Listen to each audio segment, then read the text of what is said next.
এখন জানুয়ারি মাসের মাঝামাঝি পার হয়ে গেছে, এই সময় কিন্তু আপনার আম গাছে মুকুল আসবে। এখানে আপনারা দেখতে পাচ্ছেন বিশাল বড় একটা আম বাগান। এই আম বাগানে আম গাছে এখন স্প্রে শুরু হয়েছে। এই সময়ে আপনার আম গাছে হপার পোকা থাকে। আপনারা অনেক সময় দেখবেন যে আম গাছের নিচে কখনো হেঁটে যান, তখন দেখবেন যে পাতার শব্দ শোনা যাচ্ছে। পোকা যখন উড়ে যায় তখন এই শব্দগুলো কানে আসে। এই পোকাগুলো আমের মুকুলকে খেয়ে নষ্ট করে সেখানেই আবার সে মলত্যাগ করে এবং সেখানে ফাঙ্গাস গ্রো করে মুকুলটাকে পুরোটাই নষ্ট করে ফেলে।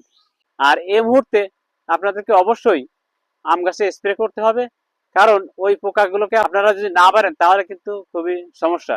আর এটা মারার জন্য বা এই পোকাকে প্রতিরোধ করার জন্য এখানে যে স্প্রে করতেছে আপনারা দেখতে পাচ্ছেন এই বড় বাগানে, এখানে কিন্তু আপনার ইমিডাক্লোপিড গ্রুপের অথবা ডেল্টামিথিন গ্রুপের ঔষধ যে মাত্রা আছে সেই মাত্রা অনুসারে স্প্রে করবেন।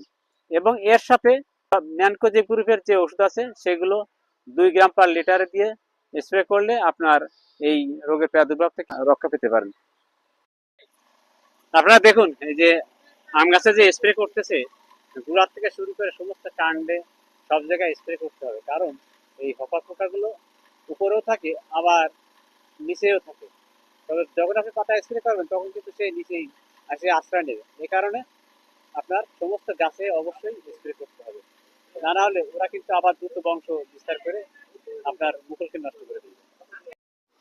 এখানে যে ফুলগুলো ফুটে গিয়েছে এরকম অবস্থায় এই গাছে স্প্রে করা যাবে না, ফুল ফোটার আগ পর্যন্ত এই স্প্রেটা করা যাবে।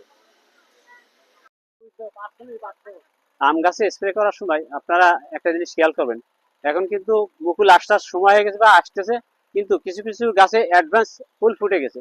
ওই গাছগুলোতে স্প্রে করা যাবে না, কারণ ফুল ফুটে যাওয়ার পরে ওখানে বিভিন্ন মাছি বা মৌমাছি এসে পরাগায়ন ঘটায়।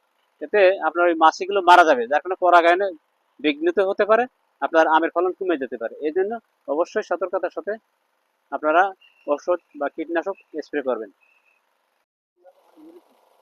স্প্রে করার সময় অবশ্যই কিন্তু মাস্ক ব্যবহার করতে হবে, কারণ এই যে উপরে যে স্প্রে হচ্ছে এই স্প্রে গুলো যে কীটনাশক থাকে, এই পানি কিন্তু আপনার নাকে মুখে লাগলে আপনার ক্ষতি হতে পারে। এই কারণে অবশ্যই এই যে ইনারা মুখে মাস্ক দিয়েছে, এরকম মাস্ক অবশ্যই ব্যবহার করবেন।